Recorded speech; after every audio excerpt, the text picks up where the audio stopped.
Just letting you guys know you can listen to my No Bleeps podcast anywhere you stream podcasts or on my No Bleeps YouTube channel. Link in the description. Hey guys, it's Billy and welcome back to the Spill Sesh Sunday special. Today we are talking about Olivia Jade's return back to YouTube, Charli D'Amelio saying she isn't being forced to make content, Nikita Dragon addressing her setting spray drama, and James Charles addressing a lot of different types of drama. Let's get into it. First, you guys, I want to talk about the fact that Olivia Jade made her big return back to YouTube in a vlog that she posted.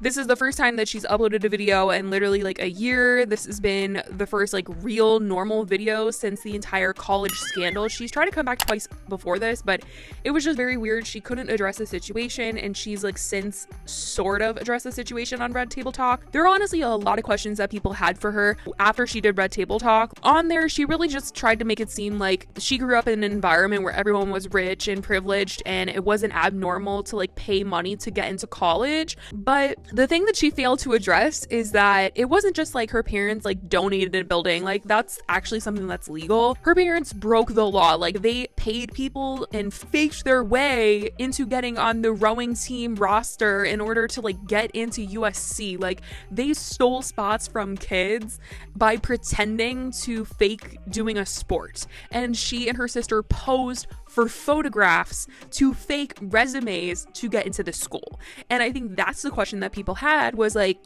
you literally posed for photos. Did you not think that was weird? Because it's not normal. But she's saying in this new video that she has addressed everything on the Red Table Talk, and any questions that people have, they should just be able to refer to the Red Table Talk. And she does say, like, and correct herself, that she doesn't want to come off like a certain type of way, but I definitely think there were things to address. But I get that she obviously just doesn't really want to talk about the situation anymore, even though I just don't know how this return is gonna go. Like, is she ever gonna get a sponsor again? Because I don't know, like I feel like it's so risky to work with her because her reputation is just like so, oh my goodness. And the intro to her vlogs now include videos of her parents and her friends, and it really gave me like the Keeping Up with the Kardashians intro vibe, where it's very family oriented, which is very risky because her parents are very unliked. It's definitely very interesting to see how normal she is being, but I want to know if you guys are going to be watching Olivia Jade's vlogs now that she is back on the internet. But anyways, you guys,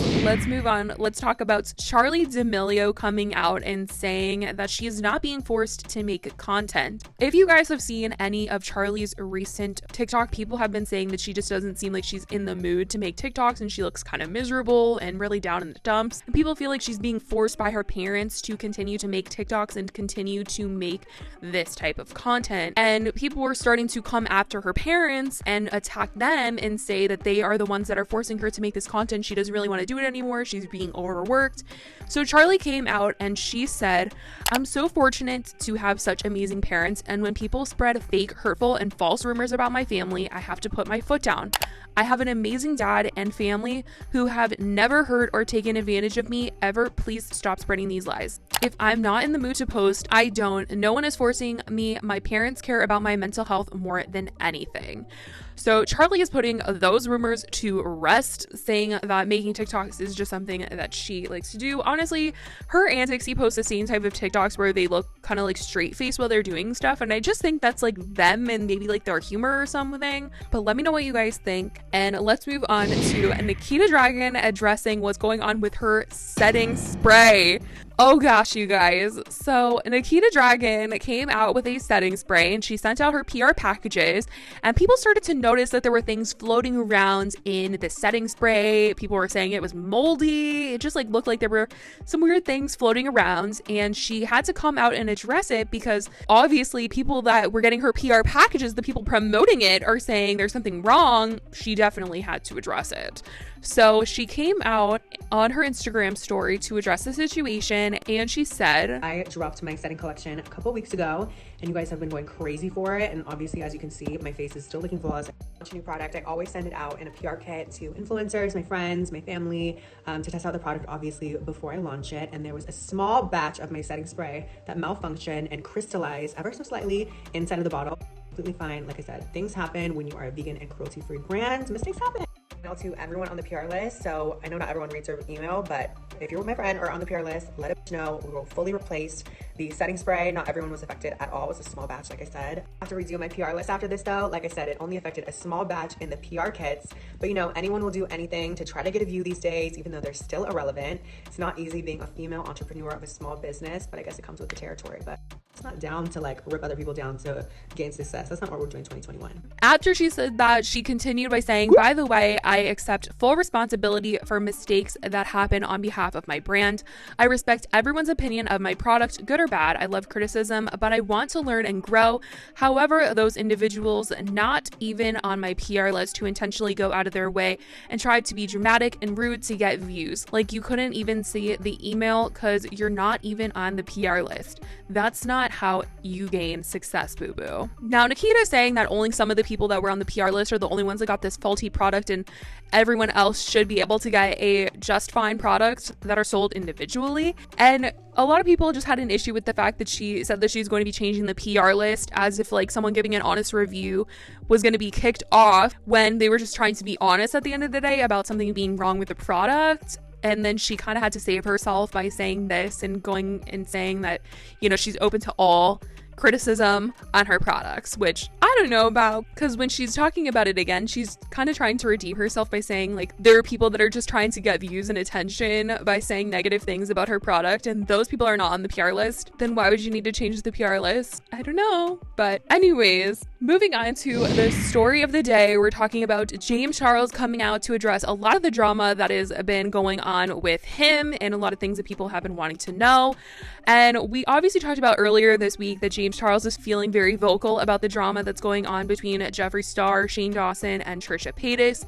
He came out earlier this week to give his 2 cents on this entire drama, and he tweeted out saying, "It's so liberating when people finally start to see what you've been seeing all along." And later on, someone replied to him saying, "It's even more amazing when everyone collectively agrees that what we're witnessing is wrong and should no longer be tolerated or swept under the rug." He said 100 emoji. And I mean, we all know that James Charles has been saying that Jeffree Star is not a good person and Shane Dawson is not a good person, and that they really tried to F up his entire life and really pushed him to the edge. And the fact that Jeffree just keeps coming back and back after scandal after scandal after scandal, and they just kind of get away with doing such bad things, and finally everyone is agreeing that the two of them together are just really bad, and realizing all this stuff about Shane, and it's not being swept under the rug anymore. It's definitely a good feeling for James, who has been the person who has really firsthand experienced how truly terrible they are. So for everyone to really get on board now, it has to feel good for him. Like, he's finally being heard. But some of the other things that James Charles decided to talk about happened on Instagram. He did a assumptions about me Q&A, and he answered things like, "You regret trusting some people."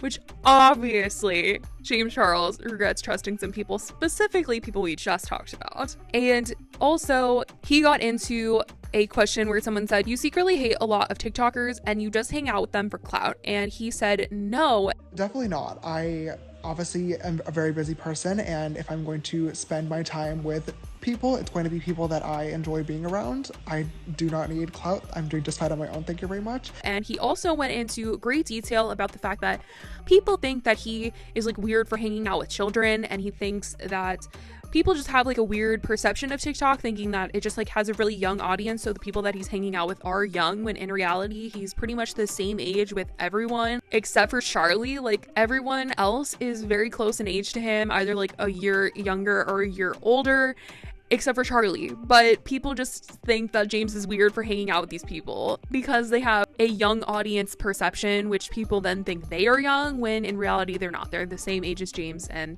he's just been on the internet for so long. I think people think he's like older, when these people on TikTok are literally the same age as him. But I feel like this is something that I get asked about quite a lot. It says like, "Why are you hanging out with these TikTokers? Why are you hanging out with children? This is so weird." And I don't know, maybe it's just because TikTok has a younger demographic that a lot of people associate like all TikTok creators with being super young. And to be fair, there are a lot of young people on the app, but aside from who is younger. Literally everybody that I'm friends with from the TikTok world is within like 1 to 2 years of me, if not older. Like I'm only 21, but I feel like because I've been here for a while, a lot of people assume that I'm just like way older, but that's not the case. And for me, you know, joined this space at 16 years old, it was really hard for me to make friends because everybody else my age was either finishing school or was, you know, out here in Hollywood going to parties every single night and getting drunk and high, which, you know, to each their own, but that was just not the scene that I wanted to be surrounded with. So I made a lot of friends that were a lot older than me. So I really love the fact that I became friends with a lot of the TikTokers now because we have a lot in common, and I finally get to, you know, hang out with people that are my age that are going through similar things in their personal lives and also their careers. And it's really amazing to have friends that you can, you know, actually relate to and speak to and confide in and trust and cry to if you need to. And that goes for anybody out there. It's super to have those friendships in your life, whether you have 2 followers or 2 million followers, or you're 12 years old or 82 years old. You know what I mean? So I find it really weird that a lot of people try to like police my friendships, but I'm really grateful for, you know, the friends that I have both on camera and off. And I think, and at least I hope, that majority of them feel the same way about me. And then he says that he literally cannot wait for the launch of new makeup products. James has teased over the last year that he's going to come out with a makeup line of his own. He hasn't said when it's coming out, but I know that a lot of people are definitely curious to see how he's going to do it, if it's going to be on his own, if it's going to be with someone else. I don't think it's going to be with Morphe, but I'll be very curious to see how it all goes. But anyways, let me know what you guys think about this and everything else we talked about today. I love you guys so much, and I will talk to you in the next video. Bye, guys.